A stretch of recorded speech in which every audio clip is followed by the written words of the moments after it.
राधिका यादव हत्याकांड से जुड़ी इस वक्त की ब्रेकिंग न्यूज गुरुग्राम से सामने आ रही है, जहां पर टेनिस खिलाड़ी राधिका यादव के पिता को 14 दिनों की न्यायिक हिरासत में भेज दिया गया है। राधिका के पिता दीपक यादव को ये न्यायिक हिरासत मिली है। पिता दीपक पर बेटी राधिका की हत्या का आरोप है। पिता ने अपनी बेटी को गोलियां मारकर मौत के घाट उतार दिया था और इसके बाद कल एक दिन के रिमांड पर भेजा गया था। दोबारा से आरोपी पिता दीपक यादव को कोर्ट में पेश किया गया, जहां से 14 दिनों की न्यायिक हिरासत में आरोपी पिता को भेज दिया गया है। इस मामले ने सबको दहलाकर रख दिया था, क्योंकि इस मामले में हत्यारा कोई और नहीं, एक पिता था और अपनी बेटी को इस शख्स ने गोलियां मारकर मौत के घाट उतार दिया था। हालांकि अब तक जो जानकारी सामने आ रही है उसके मुताबिक अपनी बेटी के मर्डर की वजह ये शख्स ये बता रहा है कि इसकी बेटी इसको ताने देते थे आसपास के लोग कि अपनी बेटी की कमाई खा रहा है, जिसके बाद इस शख्स ने अपनी बेटी का मर्डर कर दिया। हालांकि मैं आपको बता दूं कि ये जो दलील दी जा रही है या फिर ये कहा जा रहा है कि आरोपी मर्डर के पीछे इस बात को वजह बता रहा है, ये बात किसी को हजम नहीं हो रही है, किसी के गले नहीं उतर रही है। एक बेटी जो अपने पिता का नाम रोशन करती है, इंटरनेशनल लेवल की टेनिस खिलाड़ी है, अपनी टेनिस एकेडमी वो चला रही थी, क्या सिर्फ इसलिए कि बाहर वाले ताने दे रहे थे दीपक यादव को? क्या दीपक यादव, क्या एक पिता सिर्फ इस वजह से अपनी बेटी का मर्डर कर देगा, गोली मार देगा? ये बात किसी को हजम नहीं हो रही है। इसीलिए कहा जा रहा है कि इस मामले में कहीं ना कहीं कुछ और है जिसका सामने आना अभी बाकी है, और उसी के लिए अब पुलिस इस मामले में जांच कर रही है। इस बीच ये भी डेवलपमेंट इस मामले में है कि दीपक यादव जो आरोपी है वो बार बार अपने स्टेटमेंट्स चेंज कर रहा है, बार बार अपने बयान बदल रहा है। इस मामले में एक डिटेल्ड इन्वेस्टिगेशन किए जाने की जरूरत है कि आखिरकार ऐसी क्या वो परिस्थितियां रही जब एक पिता को अपनी बेटी को गोलियां मारकर मौत के घाट उतार देना पड़ा।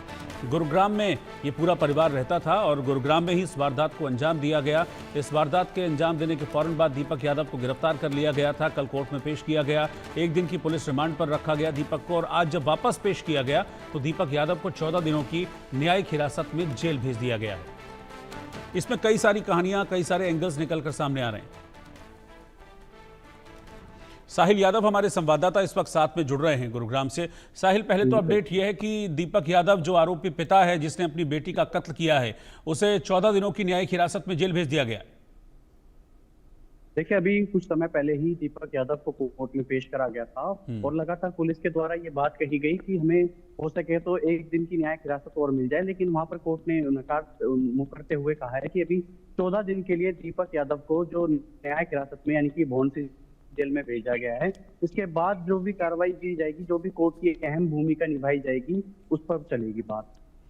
ठीक है साहिल, आप मेरे साथ बने रहिएगा। आपके पास वापस लौटता हूं क्योंकि एक ब्रेकिंग न्यूज आ रही है। आरोपी पिता दीपक यादव ने पूछताछ में खुलासा किया है और उसका यह कहना है कि 15 दिनों से मैं सोया नहीं था, घर में बेचैन घूमता रहता था। आरोपी दीपक, ये उसने पूछताछ में पुलिस को बताया है।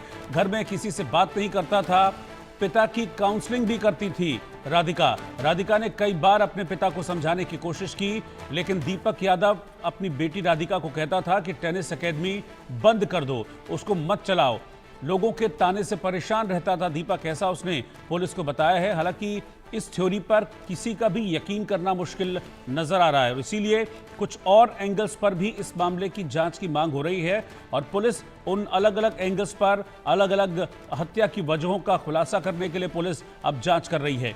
तो ब्रेकिंग न्यूज इस वक्त की यह है कि दीपक यादव को 14 दिनों की न्यायिक हिरासत में भेज दिया गया है। साहिल हमारे साथ हैं लगातार। साहिल, ये बात हम लगातार कह रहे हैं कि बात हजम नहीं हो रही है कि सिर्फ आस पड़ोस के कुछ लोगों के तानों से कोई पिता इतना प्रोवोक हो गया कि अपनी बेटी को मार दिया, अपनी बेटी का मर्डर कर दिया। इस मामले की सच्चाई भी सामने आना बाकी है। पुलिस इस पर कुछ कह रही है या आस पड़ोस के लोग कुछ बता रहे हैं इस पूरे मामले को लेकर? देखिए, तमाम सवाल उठते हैं क्योंकि जो राधिका के पिता है, अभी आपने बताया कि 15 दिन से वो सो नहीं रहे थे, 15 दिन से उनके घर में कुछ जो नोक-झोंक चल रही थी, लेकिन जो सिक्योरिटी गार्ड जो राधिका की कॉलोनी के मिले हैं उनसे बात करी तो लगभग 10 दिन पहले नई गाड़ी परिवार में आई है और जो राधिका के पिता है उन्होंने जो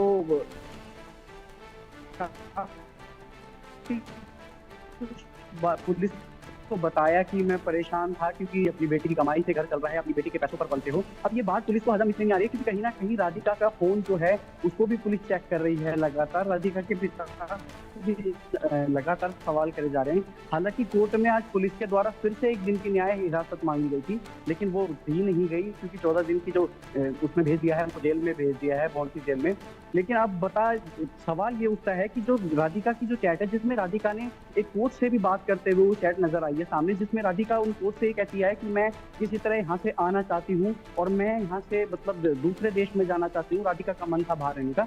वहीं म्यूजिक वीडियो को लेकर भी बातें आ रही हैं, जिसमें म्यूजिक वीडियो के जो एक्टर थे उन्होंने ये भी बताया कि राधिका से सिर्फ इस म्यूजिक वीडियो को लेकर बात हुई थी। इसके अलावा जो राधिका की मम्मी उस दिन शूट पर, जो नोएडा में शूट हुआ था, लगभग 2 बजे से शुरू हुआ और शाम के 5 बजे तक शूट चला, उसमें मम्मी उनकी साथ थी और राधिका ने उनको आकर ये कहा है कि पापा ने इस सॉन्ग को बहुत अच्छा बताया है। तो इसका मतलब कहीं ना कहीं राधिका के जो पिता थे वो म्यूजिक वीडियो को लेकर उनसे किसी विवाद में नजर नहीं आ सकते हैं, क्योंकि अगर राधिका यादव के जो पिता है उन्होंने सॉन्ग को अच्छा बताया तो कहीं ना कहीं उनकी सहमति से ही राधिका यादव को वहां भेजा गया था।